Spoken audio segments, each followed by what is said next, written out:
Today, we're going to be taking a look at how the devs could increase the difficulty in Helldivers 2 whilst raising the overall fun factor that the game has to offer. Whilst Helldivers 2 is still a very enjoyable game at its core, I personally feel that the game is beginning to show a distinct lack of depth in terms of its content from a live service perspective, and I wouldn't say the game is particularly hard, folks. Once you've mastered movement and understand the ebb and the flow of the game, it is much less about your weapon choices and more about utilizing your knowledge of the game. Before we get into that though, let's just address the elephant in the room for a moment.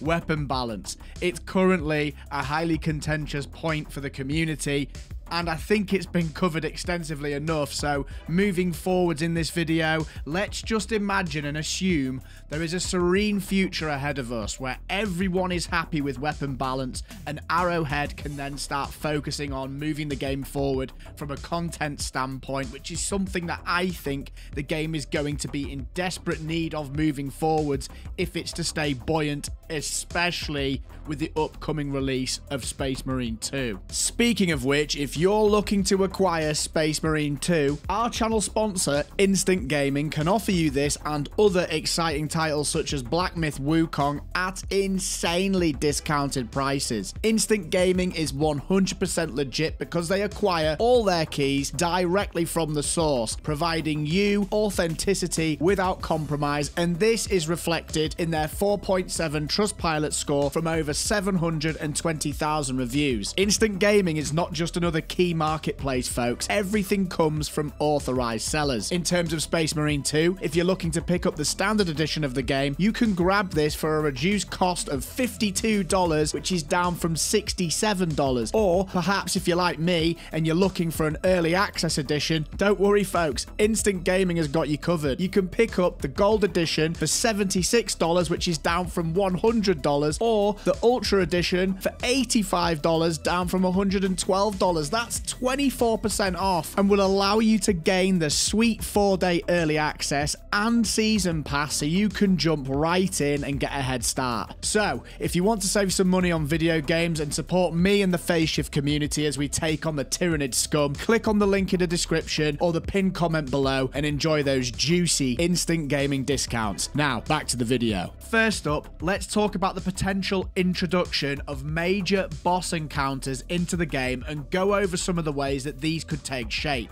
This was actually something that I brought up in a recent Helldive Experience podcast, and there was some interest from the chat there, and a poll that I did not so long ago also indicated the same. So I thought, why not develop on these points as they may be of particular interest to the wider Helldivers community. These encounters would have actual mechanics, much like the ones you come across in games like Remnant from the Ashes, Remnant 2, The First Descendant, and raid bosses in games like Destiny.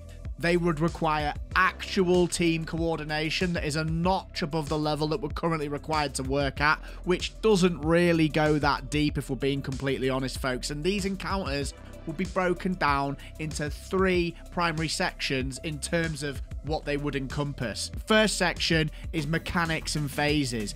Imagine a large boss with a large health pool, maybe even a health bar on the screen that changes its behavior based on how much damage the boss has had done to it.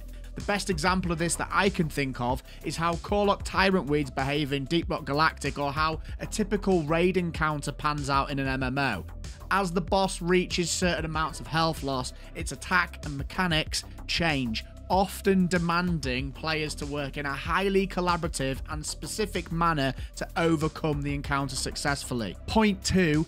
Pinpoint accuracy. Helldivers 2 is all about shooting guns, targeting specific parts of a boss during different phases to either damage, prevent damage, interrupt undesirable actions and conditions being introduced into the fight, put a great deal of emphasis on ensuring players are mechanically sound in their gunplay. I think this is actually something which Helldivers 2 already implements really well. Think about shooting hooks in the eye with the railgun, gunships with the AMR, or alpha commanders with the autocannon. This same sentiment could easily be implemented into boss fights. And Section 3, demanding movement requirements, strong positional awareness and understanding of how to overcome the encounter are also paramount in boss fights generally, and I think Helldivers 2 at its core actually generates a lot of its difficulty from this notion. Understanding how to engage in fights with different types of enemies from a movement and positioning standpoint is often where a lot of the difficulty can be generated from. One encounter I came up with was the automaton mainframe defense system, and this would be an arena-like encounter that must be completed to progress to the end of the mission. You start the fight by all standing in a designated area, and once triggered, the boss cordons off a large square area with a very automaton-esque shield wall, effectively trapping the players in a limited space in which the encounter will now pan out. And this is going to be a fight that's split into 3 phases, and I'll go over them now. So phase 1, damage certain parts of the automaton mainframe whilst its automated weapon system fires a mixture of missiles and concentrated laser beams that sweep the floor. These attacks are sequenced and dodgeable, provided you read them correctly, folks, and use limited cover that's available to you. 4 shielded stratagem jammers are in place in 4 corners of the arena and are preventing the players from calling in stratagems during this phase.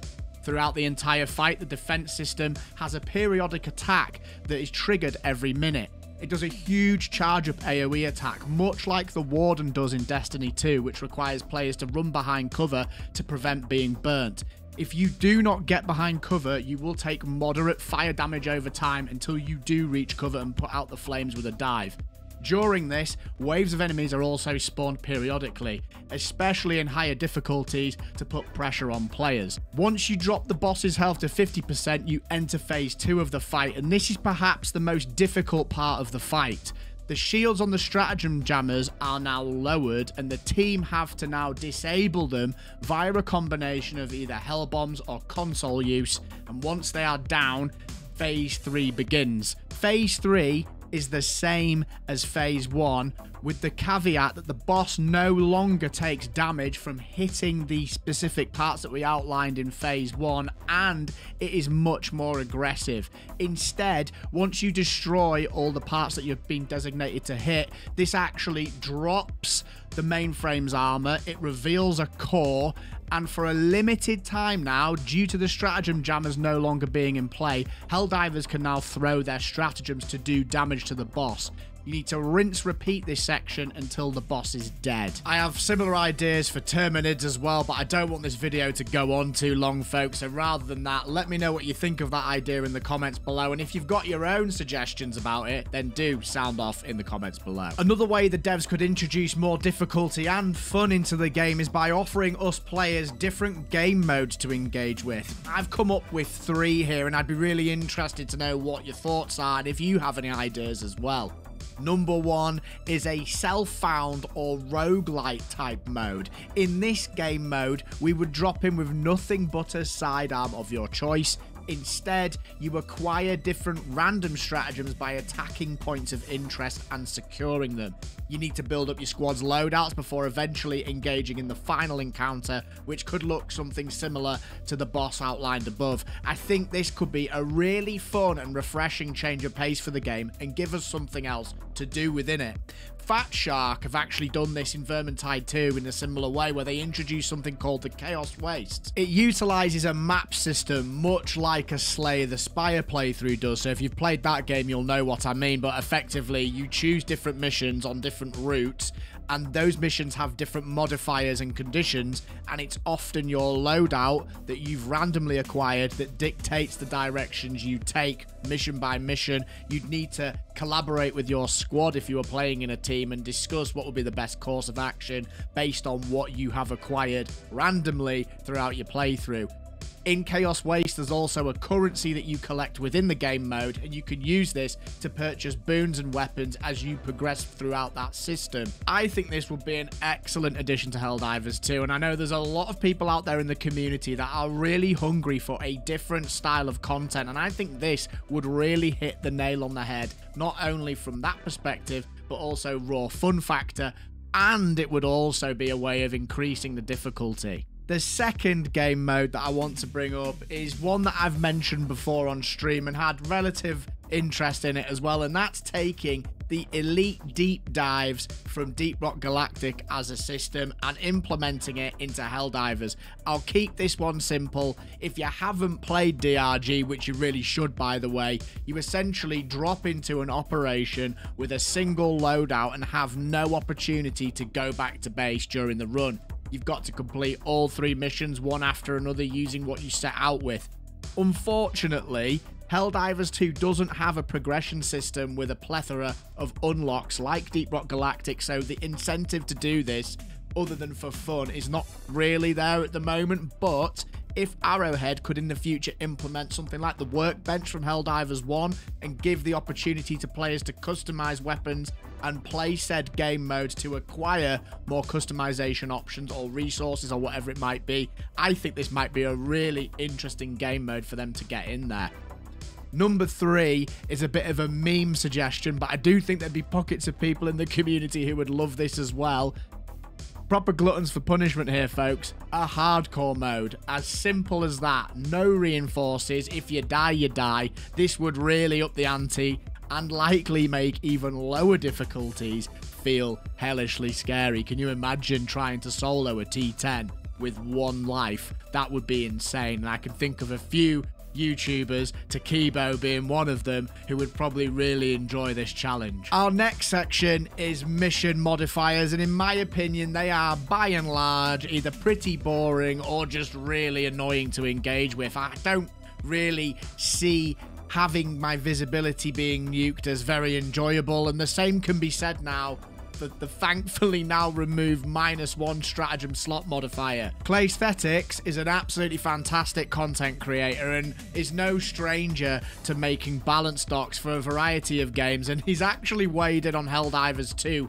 Not for just this patch, folks, for every single patch there's been since launch, and he's got all the receipts to prove it, and he's offered a lot of suggestions across multiple aspects of the game and how it can be improved. So make sure you go and check out his channel, folks. There's loads of really great content there. He's actually just done a video yesterday, I believe it was, talking about why Helldivers will never reach its true potential, which I think is a really interesting watch. But with that being said, one area of Clay's document that really resonated with me personally was the range of suggested changes to difficulty modifiers in terms of these mission modifiers that Arrowhead could implement in their game to make the game a damn sight more difficult and probably a little bit more fun and varied as a product of that.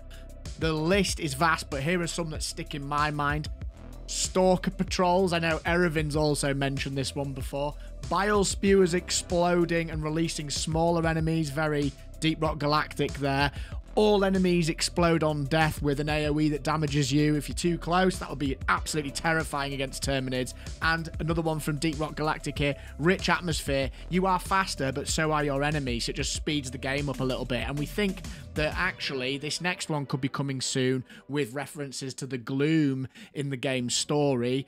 A pitch black modifier which requires you to see with a torch. What do you think, folks? Sound off in the comments below. If you're looking for a full, comprehensive breakdown of all the best loadouts in Escalation of Freedom, check out this next video. It's got you covered. Take care of yourselves, keep having fun, come check out a stream on Twitch or YouTube, and I'll see you in the next one.